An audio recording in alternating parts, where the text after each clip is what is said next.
माँ को मैं नहीं गई थी, लेकिन कल नर्मदा जयंती था तो मैं कल नर्मदा जयंती गई थी और वहाँ पर भीड़ भड़ाका इतना ज़्यादा था कि गाड़ी भी जाने नहीं दे रहा था। 10,000 तक से लोग वहाँ पर श्रद्धालु पहुँचे हुए थे। बहुत ही बड़ी तादाद में भंडारा हो रहा था, प्रसादें बंट रही थी, हर जगह पर फूल माला बिक रहा था और हर जगह पर माँ भाई बहन सभी पैदल चल रहे थे, मोटरसाइकिल तक भी जाने नहीं दे रहा था। जो माँ चल नहीं पाती थी, जिसके पैरों में तकलीफ था, जो थोड़ी सी उम्र हो गया है और वो चलने में असमर्थ थी, वो बैठ बैठ के जा रही थी। लेकिन कल नर्मदे माँ का दीप दान किया और स्नान भी किया और प्रसाद भी चढ़ाई और सभी लोग गए। वो देख करके मैं भी गई थी, मैं शाम को गई थी, लेकिन सुबह से भीड़ इतना ज़्यादा था कि सुबह का भीड़ शाम तक भी नहीं टूटा। यहाँ तक कि लौटते समय मैंने देखा रात 9 बज रहा था, लेकिन फिर भी भीड़ चलती जा रही थी। वो मैं हल्का हल्का वीडियो आपको दिखाऊंगी, वो वीडियो बनाकर ले आई हूँ। लेकिन उस वीडियो में यही है कि गाड़ी की लाइनें लगी थी, मोटरसाइकिल की लाइनें लगी थी और सभी भक्त लोग 17 किलोमीटर पैदल चल के माता नर्मदे का चुनरी लेकर जा रहे थे, जयकारा लगाते हुए और भावपूर्वक जा रहे थे। वहाँ पर गांव से भी लोग आए थे। पिपरिया ऐसा सिटी है जहाँ पर बहुत सारे गांव बसे हुए हैं, छोटे छोटे से गांव बसे हुए हैं।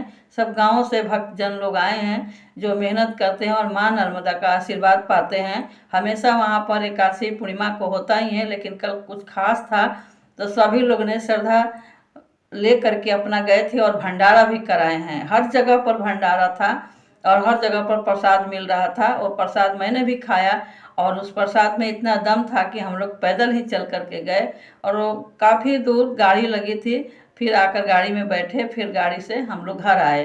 तो ऐसा लाभ आप सब लोग भी उठाएं और नर्मदा माँ का दर्शन अवश्य ही करें। ये हमारे पंचमढ़ी के पास पिपरिया है, पिपरिया में नर्मदा माता है और एमपी में पड़ता है। यहाँ सभी लोग भक्त लोग दर्शन करने के लिए आते हैं। हम लोग तो नज़दीक हैं तो अमावस्या और पूर्णिमा और एकादशी को भी जाते हैं, लेकिन आप लोग दूर हैं तो कम से कम एक बार साल में जयंती के दिन जरूर आएँ, क्योंकि नर्मदा जयंती कल 4 तारीख का था।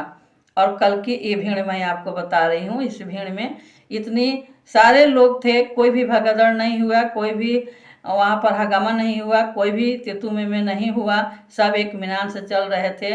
वहाँ पर पुलिस भी चारों तरफ से लगी हुई थी और लाइने से गाड़ी लगा करके, गाड़ी तो बहुत दूर था लेकिन फिर भी वहाँ पर पुलिस थी। कम से कम 17 किलोमीटर में पुलिस हमारी सेवा कर रही थी और लगातार गाड़ी को एक एक करके निकाल रही थी। मोटरसाइकिल साथ में रखा हुआ था, मोटरसाइकिल वाले को साइड अलग था और गाड़ी वाले को साइड अलग था। और पैदल जो चल रहे थे वो पैदल चलने वाले जगह पर तो केवल पैदल ही चल रहे थे, वहाँ पर मोटरसाइकिल भी नहीं गया था, साइकिल भी नहीं गया था। चाहे कितना भी माँ नहीं चल पाती थी, कितना भी चाचा बाबा काका नहीं चल पा रहे थे, लेकिन वो भी बैठ बैठ करके गए। लेकिन माँ नर्मदे का असीम कृपा ऐसी है कि सब पहुँचे और सब भक्त दर्शन किए और शाम को दीपदान किया। हमने भी किया, प्रसाद लिया, दिए जलाया और माँ गंगा का दर्शन करके और प्रसाद चढ़ा के घर आए। तो आप सभी लोग से निवेदन यही है कि पंचमढ़ी पिपरिया के पास है, पिपरिया नर्मदा माँ की स्थान है और यहाँ पर आप लोग आइए और दर्शन कीजिए और लाभ प्राप्त करें। ये भी इलाहाबाद से कम नहीं है, प्रयागराज से कम नहीं है। प्रयागराज भी जा कर के दर्शन तो करते ही हैं, लेकिन ये हमारे नर्मदे माँ का परिक्रमा भी होता है। परिक्रमा करने वाला भी भक्त बहुत सारे लोग होते हैं और पैदल चल चल करके चल करते हैं। जब परिक्रमा करते हैं तब बहुत बड़ा मठ होता है, मठ में धर्मशाला होता है और धर्मशाला में खाने पीने का व्यवस्था भी होता है।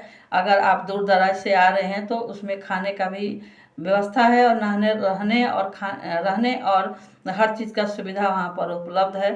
तो बहुत सारे भक्त लोग आते हैं और वहाँ ठहरते हैं और परिक्रमा करते हैं।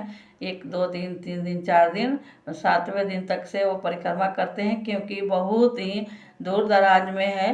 ये निकली है कहीं पूरा नहीं बता सकती हूँ, झूठ मूठ का क्या बताऊँ। लेकिन ये थोड़ा सा मेरे को उतना जानकारी नहीं है। जानकारी करने के बाद मैं आपको बताऊँगी कि कहाँ से कहाँ तक परिक्रमा होता है। जब पूरी जानकारी मैं ले लूँगी तो मैं वीडियो बनाकर आपको दिखाऊंगी कि परिक्रमा कैसे होता है। जो चल नहीं पाते हैं वो गाड़ी से परिक्रमा करते हैं, लेकिन परिक्रमा करते हैं। परिक्रमा करने से बहुत ही लाभ होता है। और ऐसा जो भाग्यशाली होता है वही परिक्रमा करता है, सबके बस की बात नहीं है। और बस की बात क्या है, जब हिम्मत करेंगे तो माँ नर्मदे आपको हिम्मत देगी और आप परिक्रमा करके लाभ उठा सकते हैं माँ नर्मदे का। माँ नर्मदे का असीम कृपा है। हमारे यहाँ तो इनका रामायण भी होता है और हम लोग सुनने जाते हैं। बस प्रेम से बोलिए हर हर नर्मदे, सबका दुख हर दे। आप सभी को जय श्री राम, जय सीताराम।